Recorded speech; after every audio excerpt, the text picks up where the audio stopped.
You are there. You are punctual. You are helpful. You are the one who answers within a second, the one who plans everything for her comfort, the one who never raises his voice. You are, according to society's standards and your mother's advice, a good man. In a word, you are reassuring. And yet look at her. Look at that veil of boredom falling over her eyes when you tell her about your neatly organized day. Look at how her attention suddenly lights up for that unstable guy, that free electron who promises her nothing, owes her nothing, and who could vanish tomorrow without leaving a forwarding address. Welcome to the chaos gene. The darkest irony of the human condition is that a woman's heart is not a courtroom that rewards merit, but a battlefield that reacts to stimuli. The sleeping man thinks security is a currency to be traded for love.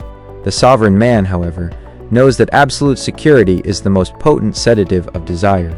You were lied to. They told you women seek stability. That is true for their material survival, but for their biological vibration, they seek intensity. The nice guy offers the predictability of a hospital meal. It's healthy, it's balanced, but no one ever dreamed about it at night. Chaos, on the other hand, offers the adrenaline of the hunt, the vertigo of the unknown, and that gene of danger which signals, in the depths of instinct, a strength capable of breaking rules rather than submitting to them. A woman does not want a man she can read like a user manual. She wants a mystery she will never finish decoding. She wants to feel that beneath the varnish of civilization, there remains within you a wildfire that no one, not even her, can fully domesticate.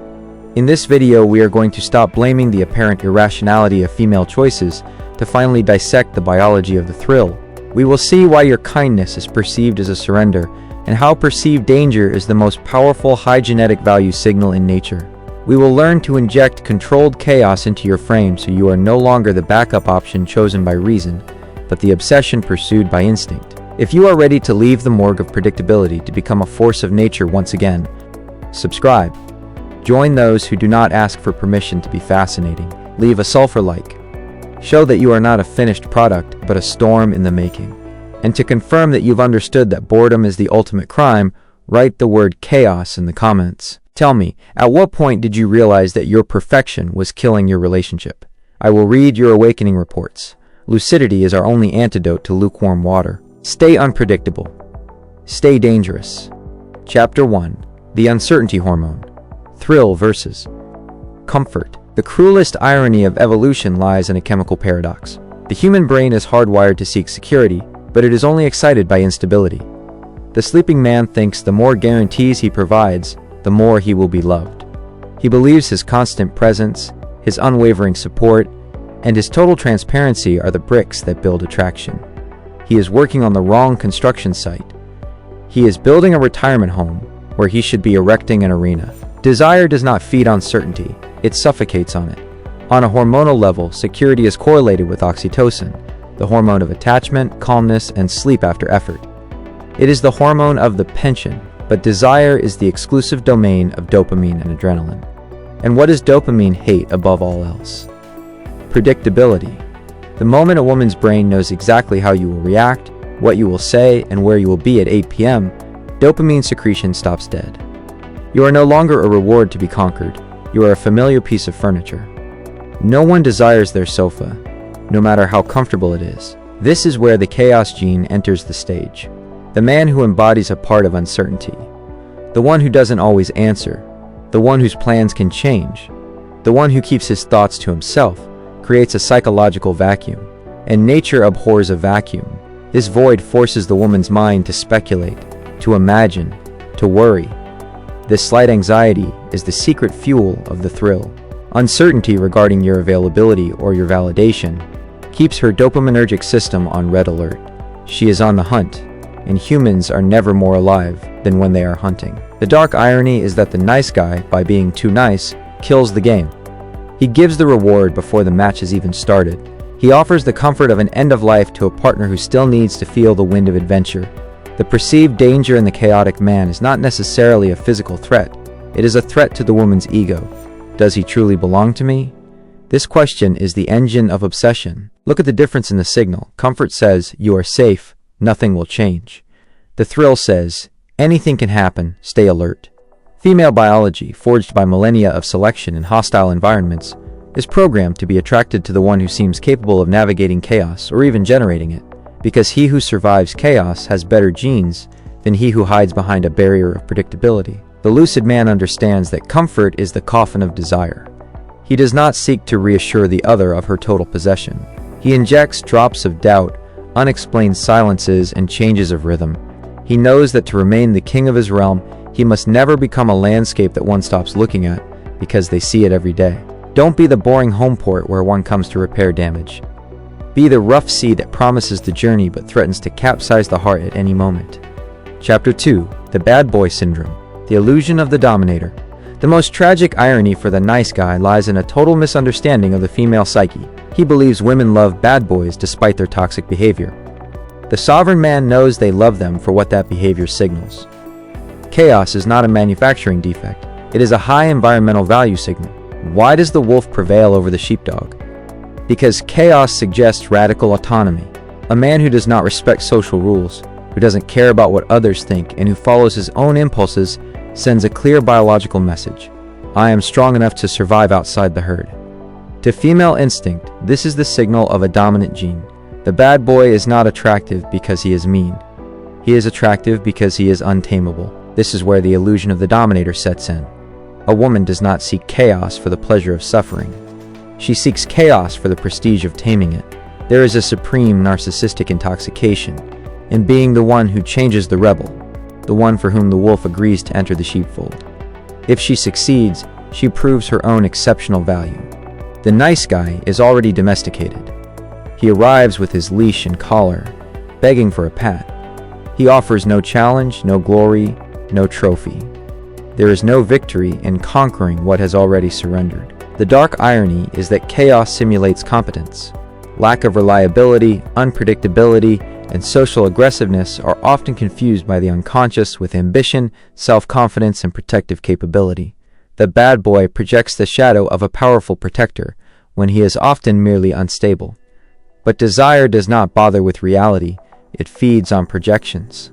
The man who generates chaos forces the woman to invest colossal mental energy in trying to stabilize him, and the more energy she invests, the more attached she becomes.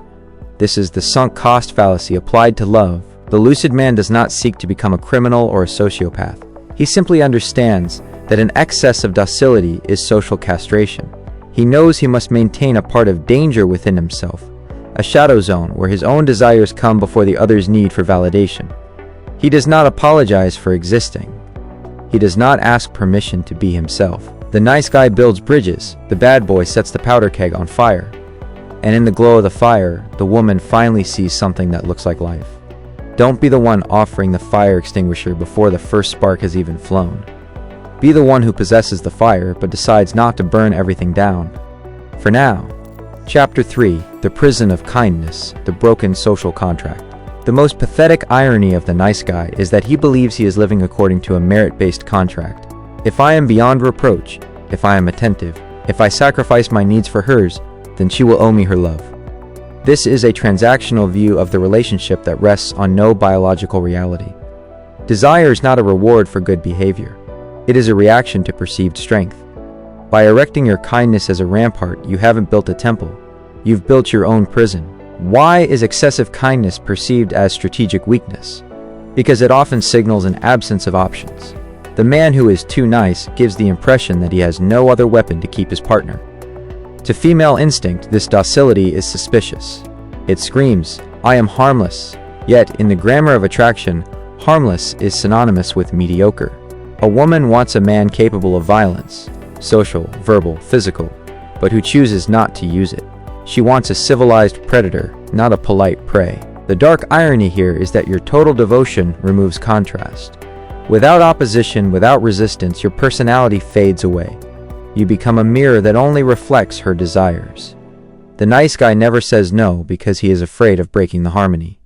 But constant harmony is the background noise of boredom. The chaos gene knows how to say no, simply to remind her that he exists outside of her goodwill. Conflict is the salt of attraction. It proves that two distinct entities are present. Without conflict, you are no longer two, you are 1.5. By being too nice, you break the social contract of desire. You ask to be loved for your utility rather than for your essence. You become the butler of her comfort, the manager of her anxiety, the technician of her daily life. You are useful, certainly, just as a dishwasher is useful. But no one ever had heart palpitations looking at a household appliance. The sovereign man understands that kindness is only a luxury if it is backed by the capacity for rupture. He is benevolent, but his benevolence is a favor, not a debt. He is not nice out of fear of conflict. He is just because he possesses his own values.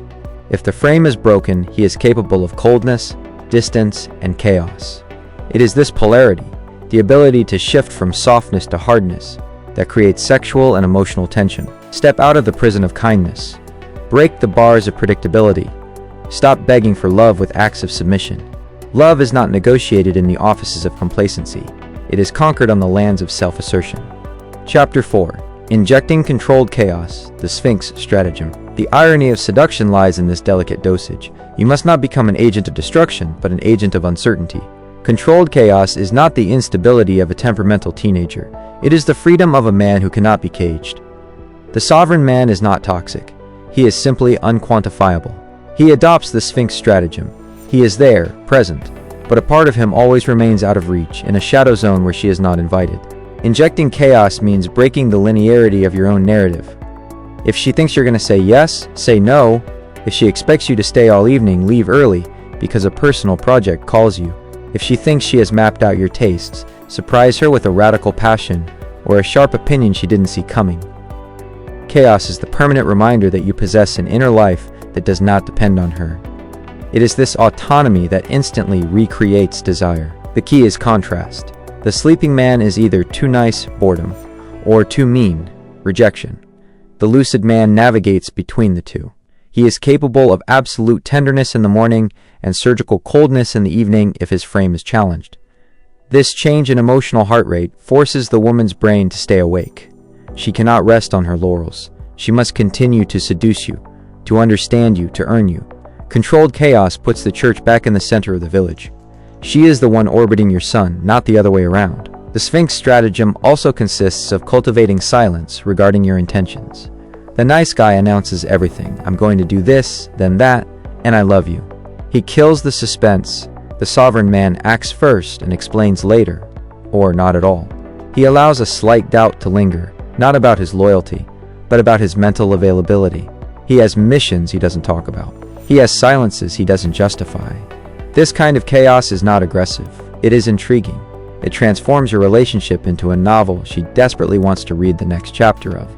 The dark irony is that the more you are capable of escaping her psychologically, the more she will seek to get closer to you. By ceasing to be her emotional autopilot, you become the captain of your own ship again. Chaos is the signal that you are alive, that you are moving, and that your trajectory is not frozen by her expectations. Don't be the flat line of an EKG. Be the irregular pulse that proves the heart is still beating strong. Be the one who, by a single unforeseen decision, can change the color of the day. Chapter 5. Master of the Storm. Conclusion. The final irony of the chaos gene is that it is not about becoming an unstable man, but about becoming a man so vast that he contains his own storms. The sleeping man sees chaos as a character flaw. The sovereign man sees it as a thermal engine. To conclude this infiltration into the biology of desire, you must understand the ultimate synthesis. You must be neither the nice guy who fades out, nor the bad boy who burns out. You must be the master of the storm. Being the master of the storm means offering a woman the one thing pure security can never give her, the feeling of being alive in the midst of danger, while being protected by the very one who generates it. It is the reconciliation of the protector and the predator. The nice guy is merely a protector without claws, and the bad boy is merely a predator without direction. The lucid man possesses the claws but chooses when to show them, and possesses a direction so clear that he can afford to be unpredictable along the way. Understand the irony of desire. A woman wants to feel safe with you, but she never wants to feel safe from you. She must know you are her rampart against the world, but she must also feel, in the thrill of her spine, that you could leave her, challenge her, or destabilize her if she ceases to honor the frame. This duality creates sovereign magnetism. Chaos is not there to destroy the relationship. It is there to test its solidity and renew its oxygen.